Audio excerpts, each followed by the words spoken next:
rise and shine. Pour yourself a cup of coffee and tune in to Good Morning Aurora. News, weather, and really cool interviews. Monday through Friday from 8 to 9 a.m.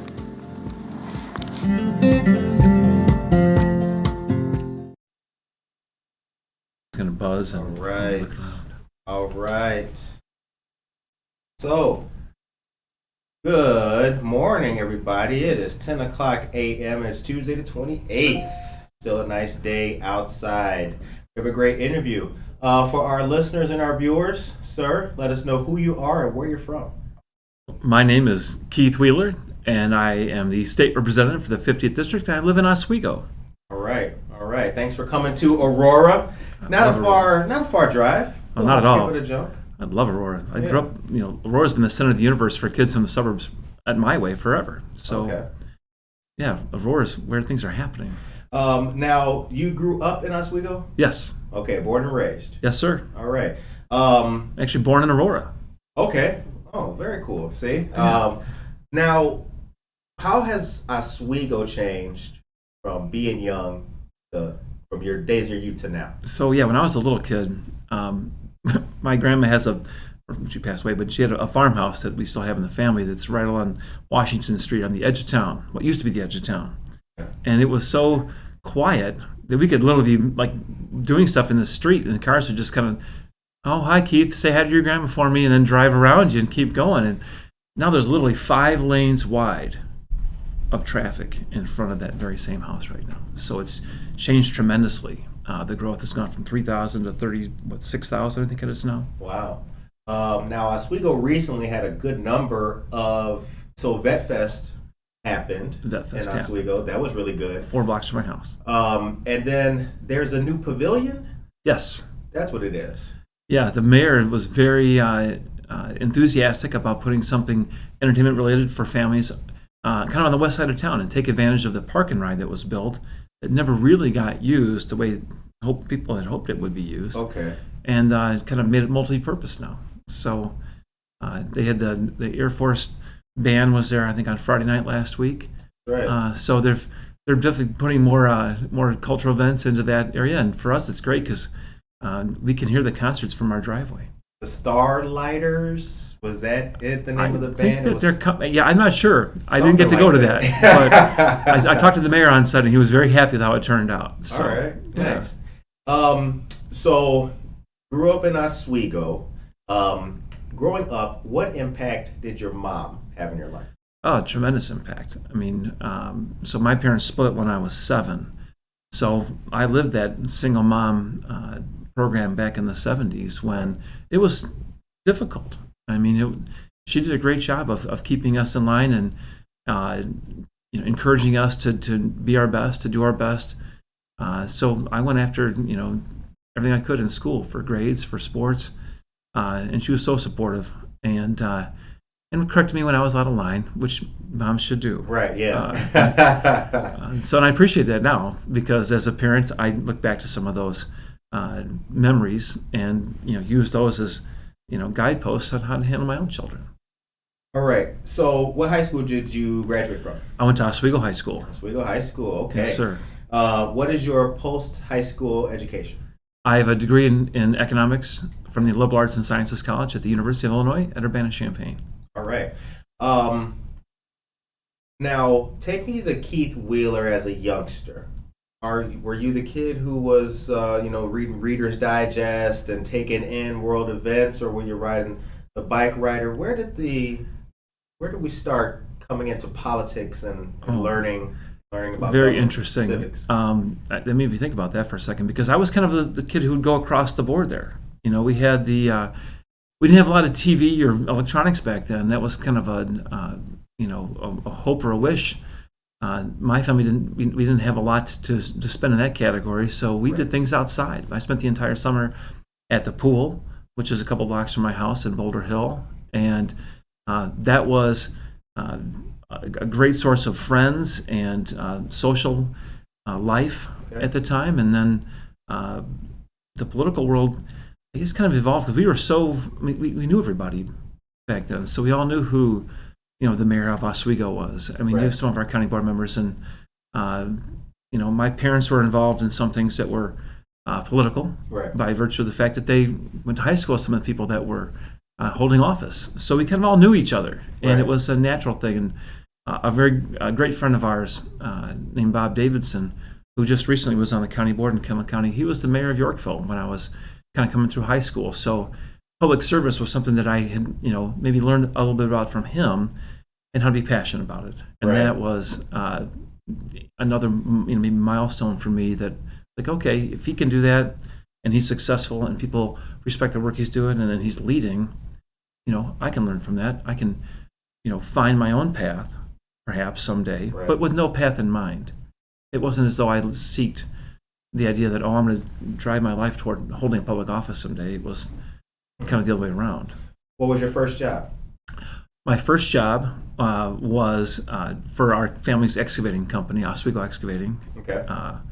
which means I was like a laborer, errand runner, do whatever it took at that moment to get something accomplished. One of those guys. Right. Send it to Keith. Go for it, yes. Yeah. He'll go get it. Yeah. So there was that. And then I also, when the season ended, I took a job at McDonald's in Yorkville. So I tried out that part of it. I liked the construction part better. For It's me, very blue collar. oh yeah. No, I grew up so the laboring part of me I did that for a long time, but I'm going through college. So every year, every summer, every spring break, every Thanksgiving break, I went home and worked. I never took a spring break vacation to Florida. I still haven't, actually, at spring break time. All right. But that was part of my background, was to work hard, work with people that I respected.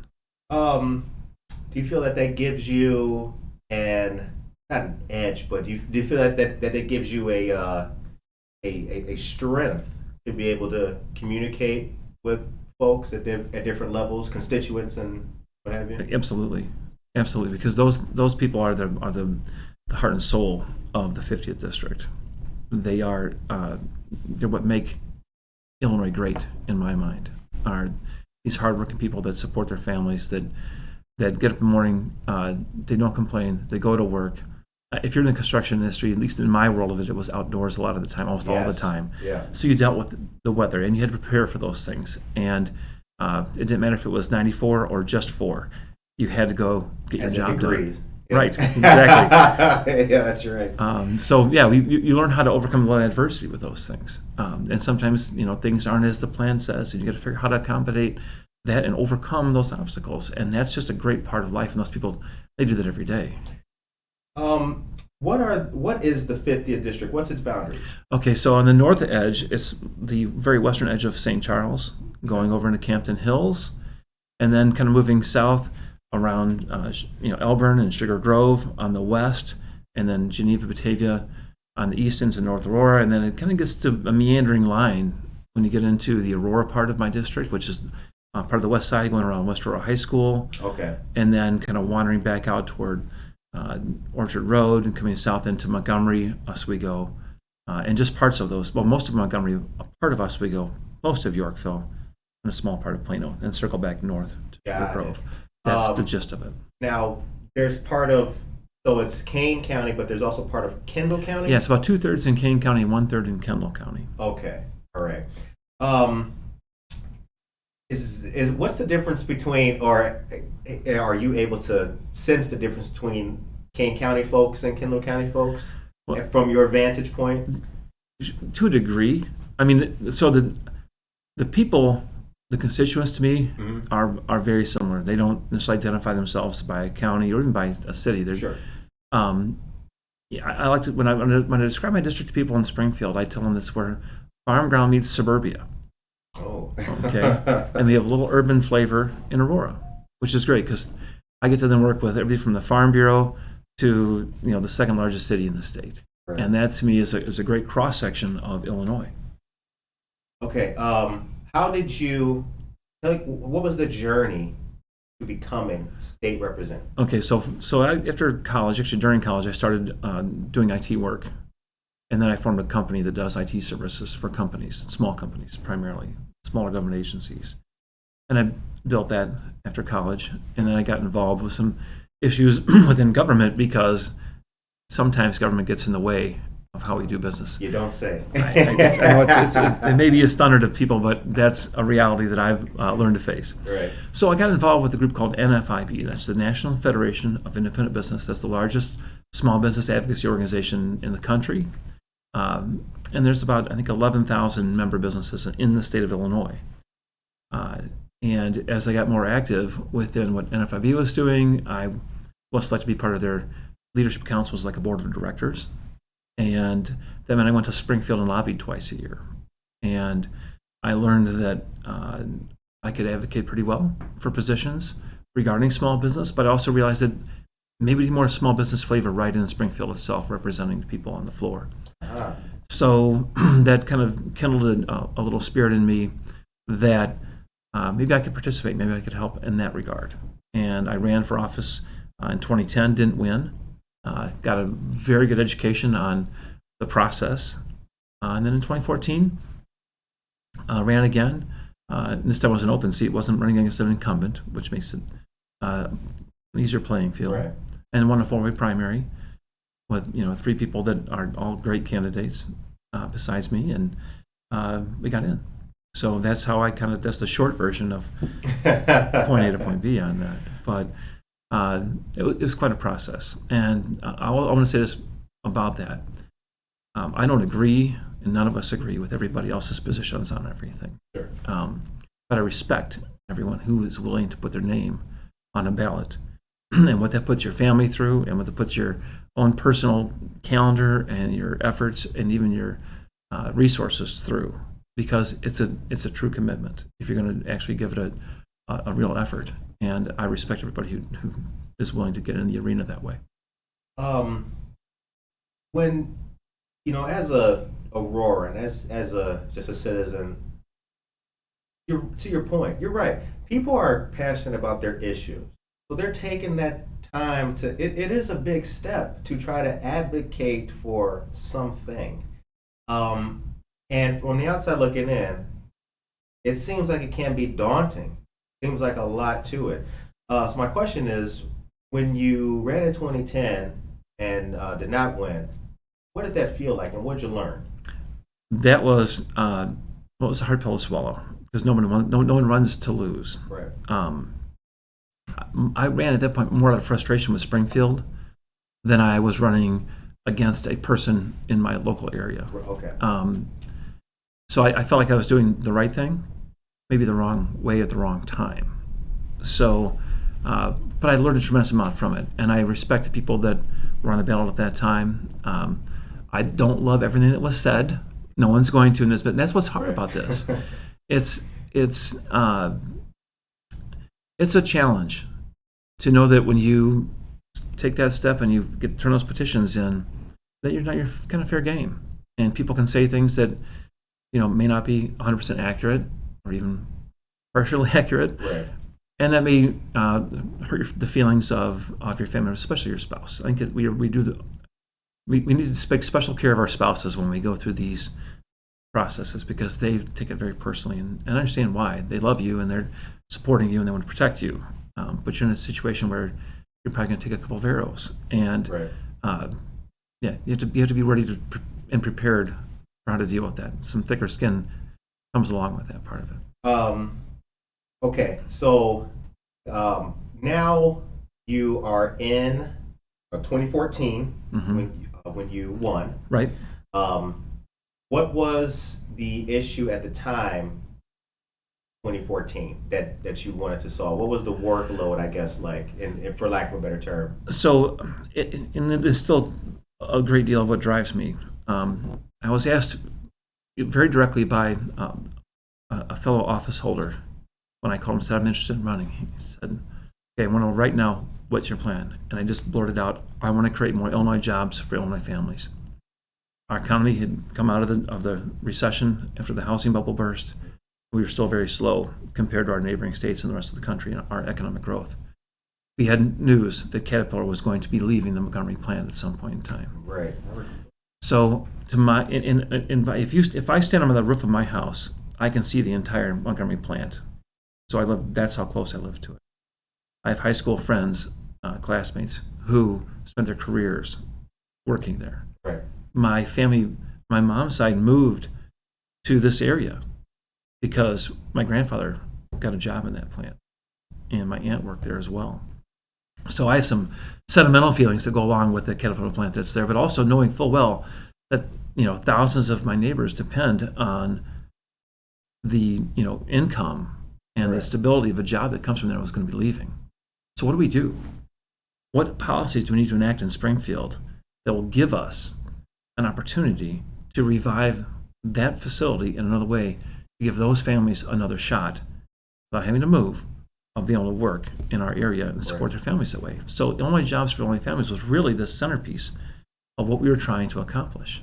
And Illinois makes that a challenge, and the dynamic makeup of the Springfield General Assembly can, put you on your heels in some of those things. But we worked hard, and we've accomplished a couple of things that I'm very proud of, actually. ILGA, Illinois General Assembly. I know that from looking online at the. Yep, ilga.gov. Yep, my That number thing is one a bookmark. beast. That thing is a beast. It is. It's a. It's quite a website. There's some funny stories to that too. I took a class and I saw on it that you are able to like witness slips and all of the stuff that's inside of there. So it's to a person who is not in the general. Oh my gosh! If you want to participate from home, there's really a tremendous amount of resources there to interact with the General Assembly. Right. Not just the members via an email or a website, but rather, like you said, through witness slips. There's ways to supply testimony via Zoom right now. Yeah. And just follow the process live. I mean, in almost every committee hearing is either done with audio or video. So yeah, you can really participate as a constituent via that website in ways that were unthinkable, 15 years ago. So you grew up on a farm, or farmland was part of the. Farmland was part of the family. So if you drive a little bit further south of Oswego, there's a Wheeler Road. Okay. So I think it's 5 times great grandfather brought our family from Vermont to Illinois, and that's where we settled. 1846, I want to believe it was. So, and there's a really interesting story that goes along with that, because that grandfather's name was A.K. Wheeler, and I didn't realize his background to the same degree. Once I ran for office in 2010, the editor of our local newspaper in Oswego, he and my aunt served together on a board for the Oswego Heritage Association. Okay. And he reached out to my aunt, they're both history buffs, and said, "Did you realize that, your great-great-grandfather," this is to my aunt, served in the General Assembly in the same seat that Keith's running for?" And we had no idea about that at the time, that AK had served one term in the General Assembly. And I was like, gosh, when I get to Springfield someday, I'm going to try and learn more about that. So through a friend of a friend in Springfield, I met the state archivist, I believe is his actual title, Dave Jones, great guy. Super passionate about all things Illinois history. Right, yeah. And has access to resources that I just could never imagine. So I understood him, and I actually introduced my aunt to him one day because I thought they'd hit it off because they both loved the same kind of that period. And he sent me an email back, and he said, we realized your great-great-great-grandfather only served one term in the House. Right. And he went on to be the postmaster back at home. Apparently, he didn't like the drive to Springfield back in the 1850s. Probably wasn't the same as it is now. When you, right, yeah. It wasn't. You couldn't FaceTime the family when you got there.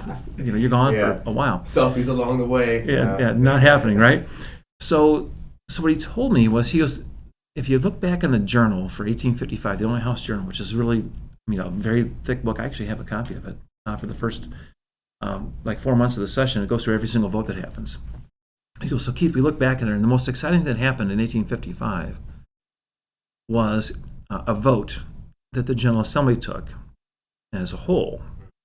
Because back then, U.S. senators, they weren't elected by the people in a regular popular vote like we do now. They were elected by the General Assembly. And it was the combination of both chambers. So you had the House and the Senate together, effectively taking these votes as a group.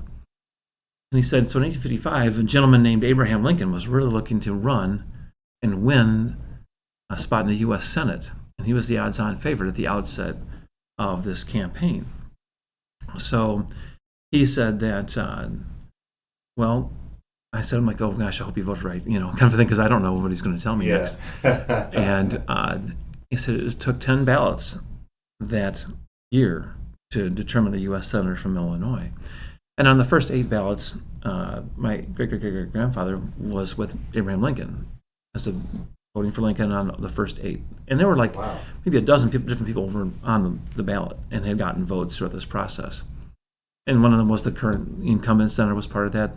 Current governor was interested in running for U.S. Senate that year. Oh, wow. A Supreme Court justice was also on and had put his name in for this. Yeah. So there was quite and you got Abraham Lincoln. So he had been a legislator and a congressperson before that, but not been a U.S. Senator, or clearly not the president yet. So it goes all the way through these first 8 ballots, and I'm like, well, okay, what happened on the 9th one? Well, Wheeler switched his support from Abraham Lincoln to a gentleman named Lyman Trumbull. Okay, Lyman Trumbull, I know that name. Okay, and on the 10th ballot, Lincoln pushed all of his support to Trumbull, and Trumbull won on that 10th ballot. So I'm like, okay, so what happened after that? Right. Well, Trumbull went on to he actually changed his allegiance and became a Republican after that because he was ardently anti-slavery. Right. And then Lincoln becomes president. 1861, he takes office. The war begins. We get to the part where the movie Lincoln, if you've ever seen that movie Lincoln, where they take up the 13th Amendment of the Constitution when it goes to the House from the Senate, and that's what the movie is. Okay. Before that, Lyman Trumbull was the author of the 13th Amendment to the Constitution. So if you think about the context of what was happening there, the people that were involved in that race for U.S. Senate, 2 of them were among the very most important people in actually changing our Constitution and making it permanent. That the only mention of slavery in that document is absolute abolition removal. Right. So the fact that somehow my 5 times great-grandfather knew those gentlemen, to me, is just really fascinating, and that they supported both of them. From Aurora from Oswego to the pages of history. Right. So I know I would never have known that had I not gone to the legislature and found out. So my family's kind of proud of the fact that we actually learned something about our past that we would never have otherwise known. Right. And it was just literally a one term in the House that he got to do that with. So I'm sought after by some of the guys at the Presidential Library Museum. Can you please look and see if any letters, because it was known that Lincoln wrote a letter to every single person in the General Assembly that you're asking for support for that particular run. And I'm like, I'd love to find that letter. A. Wheeler. So yeah, just a little piece of family history that makes me proud and it kind of keeps you grounded in the fact that these are interesting responsibilities to have, but they're important responsibilities. Yeah. I think, that's also good for people to hear about family and being involved, because I think that a lot of people, we tend to believe that we are removed from the experience of our legislators and our politicians. Like, there seems to be a gulf between the us and the them, and I don't like that. I like it to be like on the show. We try to let people. I tell people when the city council meetings are happening and what's going to be going on. And hey, here's the minutes. Because you should. You should be involved. Because when you are involved, you become more educated about things. I was given a copy of the Blue Book. Sure. It's fascinating to read all of the history in the Illinois Blue Book. Right. It's great. It's an awesome book. It is. People will... They've literally given me ones from before I got in office just so I could have any other context. Right. Hey, this might be helpful to you someday. And I keep them because you just don't know. Now that information is all online. It's not all there. So this is a source of information that you can only get from some of those pieces. So good point there. You remember your first day in Springfield? Very much. Tell me about it. Didn't know where to park. I had no idea where to park. That day they give you your parking assignment and your secretary and your office assignment, all those things. So the first day, technically the first day you're sworn in, but for the House that happens off campus. That happens at the University of Illinois Springfield's auditorium, because there's 118 of us. And we want to bring our families. Right. So you have this huge auditorium, and and it's all prompt and circumstance, and the Mhm. Secretary of State runs the House's process for that. It's done very nicely. But that's just a kind of a ceremony. There's no other voting other than who's going to be the Speaker of the House that day. Right. And now that was different this time because we had the COVID situation, so we did it at a different location without family members there. But the first day in Springfield really was just kind of getting to know people and find your way through it all. But the first day in the Capitol is what I'm thinking of. That's our first day when we're actually going to be on the floor and you're sitting at a desk with your name on it and a yes and a no and a present and a speak button, which is important for me because I want to be doing a lot of talking on the floor for our caucus about a lot of different issues. But that was the first moment of gravity, where it's okay. Real. All this stuff is real now, and everything I do and say here is part of the record, Right. and part of my record. And I want to reflect well on my district and on my family. So it's a big tall chair, and you sink right into it that first day because you aren't used to it. And the advice given is listen for the first year. Right. Don't jump up every time there's something that you want to say. Yeah. Pick and choose your time so that when you say something, people actually want to listen to it. Good advice. That's good life advice right there. You can take it if you want to. Thanks. Okay. So here's my next question. Sure. How has, in your opinion, how has the political process changed since your early days, 2014, 15, 16, 17, to now? And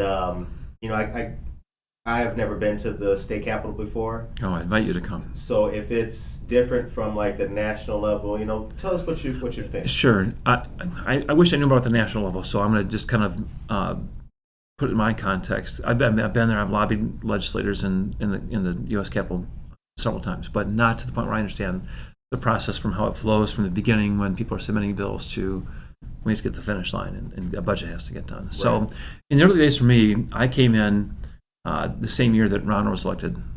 So he took off, I think, the day before I did. Governor's a different schedule. Rauner, right. Bruce Rauner, right. So when Governor Rauner came in, there was a very short honeymoon, and then it got very, very divisive, and it was a hard process to work through because it was my first process. Right. So all the infighting, the fact that there's not going to be a budget, we're not going to really collaborate on anything. What I did was to try to be useful and helpful to people. Was I knew several of the Rauner appointees that were holding important posts with departments of agriculture or Department of Commerce and Economic Opportunity or any of these important state government agencies. Right. I was personal friends with many of the directors or with their chiefs of staff, so I could actually reach out and get an answer or try and find a way to accommodate a constituent or a business in my district who was having trouble, even though the state was kind of on pause for certain things because we didn't allocate money going forward to their budgets and other things. So it was a complicated time. We were trying to find a way through it.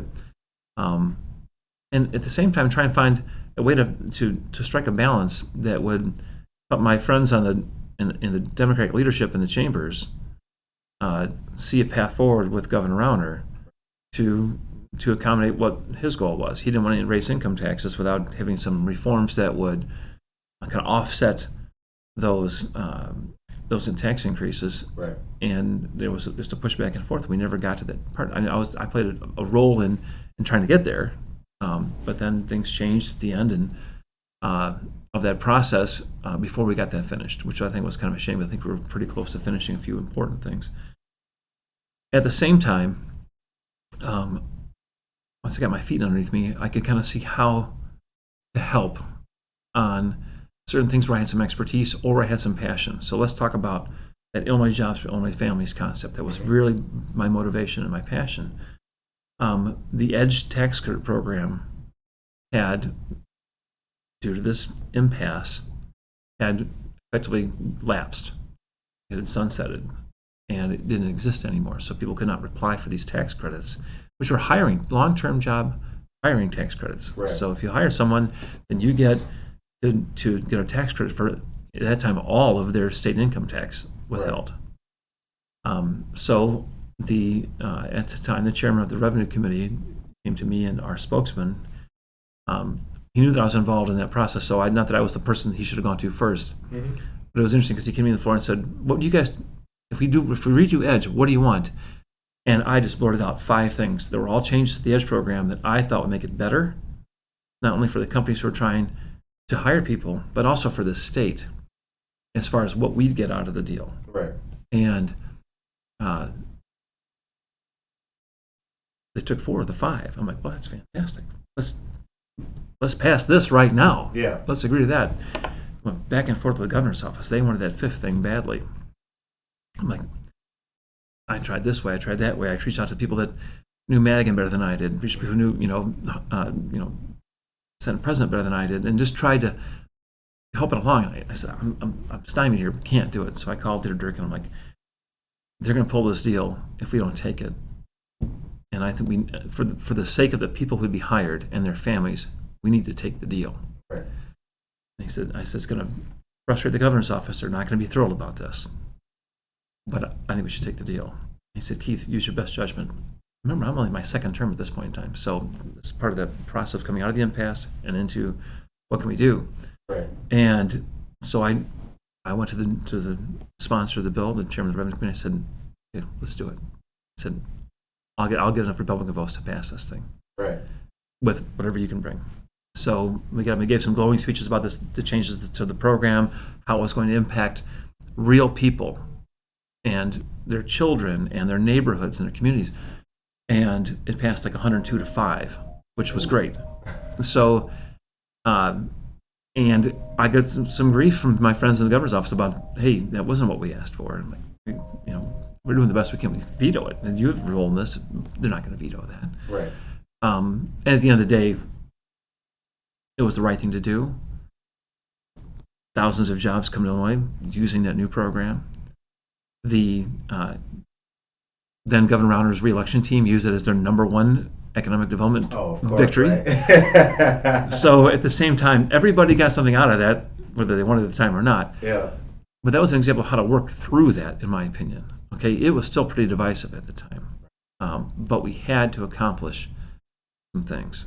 And then later on, I got a chance with another tax credit program that I designed based on the ideas from the Caterpillar shutdown and Butterball and Dial that were all really concerning to me because there were like 1,800 families are going to be impacted by those jobs missing, called the Blue Collar Jobs Act, right? Which we actually passed in 2019. That's right. I recall that. Yeah. That's what I like. I like the sausage making of politics. I like when you guys are working it out together, and I like that. Because a lot of people have different experiences, and that's what they're talking about. Yes. Yeah. The idea what makes the news at 10 o'clock at night in a 45-second segment where you're going to have 3 seconds from each side of actual, what they said on the floor, or they said on a microphone, versus what happens when we're together. Most of it's very, for me, collaborative. Right. So I've managed to be appointed to several important spokesmanships for freedom committees and standing committees in the House, which I think is more than anybody else's right now. And I'm also the co-chair of the most bipartisan committee in Springfield. And it's a bipartisan bicameral committee, the Joint Committee on Administrative Rules. Such an attractive title. But really, it's an oversight committee. It's really important. JCAR. JCAR is, Ben and I, Ben's my district office director. If you call my office, that's who you're going to probably talk to first. Shouts out to Ben. Yes, he does an amazing job, and we're grateful to have him. And he puts up with thousands of emails and phone calls from people all across the state, because JCAR affects the whole state, but not every state legislator gets to be on JCAR. So the 6 of us from the House and the 6 from the Senate, made up of 6 Republicans and 6 Democrats, we get to work together. Right. And being appointed to be the co-chair, that was a really big honor to me. I was literally going into my 2nd term, and I got to have that appointment. And now I'm the senior person on JCAR, I think, altogether now. So it's a lot of responsibility, but it's a chance to really work well with people from all across the state and from both sides of the aisle. If we wanted to change something, it takes 8 of us, which means it has to be bipartisan. So we have to work together, and I appreciate that. What's the coolest thing about being a state representative? Well, some folks would say it's the license plates. Some folks would say it's you get personalized plates. In the Senate, it's a district number. In the House, it's your seniority level. That's just getting out of the Capitol grounds very easily, which is helpful. But for me, it's the fact that I get to work with everybody across my district. And now that we have other responsibilities, people from across the state, and we learn so many different things about what our state is, who makes our state work, and why they're so important for each other, and why we have to support each other in a way that, again, I love my district, and I think it's a really good kind of micro piece of not the whole state, but a reflection of the state. Because I have agriculture. We've got suburbia, and we got a little bit of Aurora, enough to say that we're part of the second largest city in the state. So we work across all those different areas, and to me, that's exciting because it's something that I get to try and help this group see this other group's point of view, and see if we can't find a balance that makes it work for everybody, without making everybody mad. Right. And that's a challenge. It truly is, because it's all about balance. People have different priorities. Why is it a challenge? Why is it? Balance is, one has to have balance as much as possible, but why is it a challenge? I think right now we've had a kind of we're at one of the higher points of polarization that we have, not only in our country, and that kind of flows down into our politics. When you put an R next to your name or a D next to your name, then some folks automatically make you, the opponent. I don't want to say the word enemy because I really don't like that word. Right. On an issue, and sometimes they make it more personal than it needs to be. I'll tell my freshman legislators that come in, for the last 2 terms, I've been appointed to be the person from our caucus to go through orientation about how to conduct yourself on the floor. I think that's an important part of being a legislator, is how you conduct yourself on the floor. Right. Okay. So if you're opposed to a bill, and I've been opposed to a lot of bills that have come through the General Assembly, I've also voted for more bills than I voted against. So let's just keep that part of the balance there as well. The idea that I can be opposed to a bill that Representative, anybody is on the board right now, that they're running for their constituencies. Someone came to their office and said, I think this is important enough for us to do this, or this was wrong and I want you to fix that. Talk about the policy. Don't talk about the person. Right. And that happens sometimes, and it shouldn't ever happen, in my opinion, because when we use the wrong tone, that sets the table for other people to kind of follow that example, and I don't want that to be the case. While Senator or Representative whoever and I might be opposed on this bill, we might be co-sponsors of the next bill. Right. I might need his vote to be able to pass. I'm in the minority party. I have to have Democrat help to pass anything. Right. And most of my Democrat friends would prefer to have a bipartisan bill than one that's just run, party line. Right. So starting with that part of and building a reputation that way, as someone you can work with, someone you can listen. I will listen to the bill and say, here's where we're going to push back on your bill. Here's where we're going to oppose it. Here's the part you'd have to change. Right. And be honest about those things before you get to a vote. So being able to communicate that way to me is very important, so we don't get into those ultra divisive situations. Right. And sometimes it's a mistake. A bill can be written or drafted poorly. The intent was this, but it came out kind of differently than that, or they didn't understand a consequence that I would recognize right away, being a small business owner or being an IT person.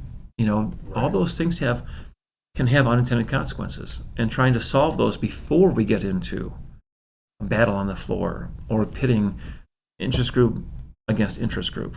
Absolutely. That we both like. So those are about communicating and about trying to be understanding, listening first, and then responding. Right. Whereas so much of the stuff in our soundbite world come out like, oh, that's a terrible idea. Oppose that guy forever. Exactly. That's, he may be your best friend next week on another important matter that could be way more important than the one we're just talking about. Right. So all those things come into the play of trying to be maybe reasonable at the beginning and understand where you can help something be improved. Not every bill is going to be a touchdown. Sometimes you want to get a first down and then try next year to improve that yet again. I like how you put that. Try to get a first down with that. Like a light just went off my head. That's an excellent way to put it. Football can explain a lot of the world for me. Yeah. So. What's realistic? I mean, I'm in the minority party, right? But I still get most of I shouldn't say most. Some bills I can't get moved because there's just too many other roadblocks in the way. Right. Okay? And it takes more time for people to understand why I felt that bill was important. But there are other situations where we can find a little common ground. Right. And still get something accomplished.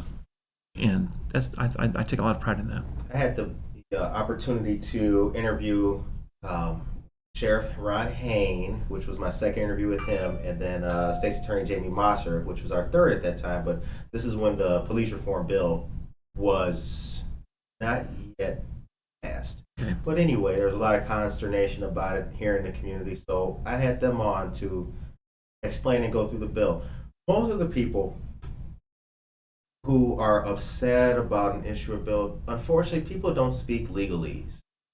They can't tell what's going on in the bill. So a healthy dose of them learning, understanding it, knowing what it means first could go, I believe, a long way to help kind of quell all of that angst that we see. And to your point, I think that civic education has to start from the ground level first. We really got to connect people with the state representatives like yourself, people like that, to teach as much as we possibly can what people can expect out of these bills and what they cannot expect. Everything is not good. The stroke of a pen doesn't happen that way. Right. Now that was, you brought a very interesting one because that was a difficult situation because we didn't get much time to reflect on that bill before we had to vote on it. Right. It was literally a lame duck session, drops at 4 or 5 o'clock in the morning, come back at 8 o'clock and start debating it and voting on it. Oof. That's, for as large and impactful bill as that is, right, knowing full well we're going to come back and do many trailer bills to fix things that were probably just drafted improperly. Because even the legalese people don't always speak it correctly. Yeah, Jamie Mosser said that. She was like, I'm reading it, I can't understand it, but she's like, I got a problem with 2 sentences in this whole thing. I'm like, really? Like, we can fix those 2 sentences. Right. That's the fluidity we get to deal with sometimes. Is like, okay, wait, that's not totally permanent. We can come back to the bill and change that and improve that or correct it, whatever the situation is. Right. If we can get to some common ground on that and find that balance that makes the most sense. And that's, again, I try to put the process and respect the process.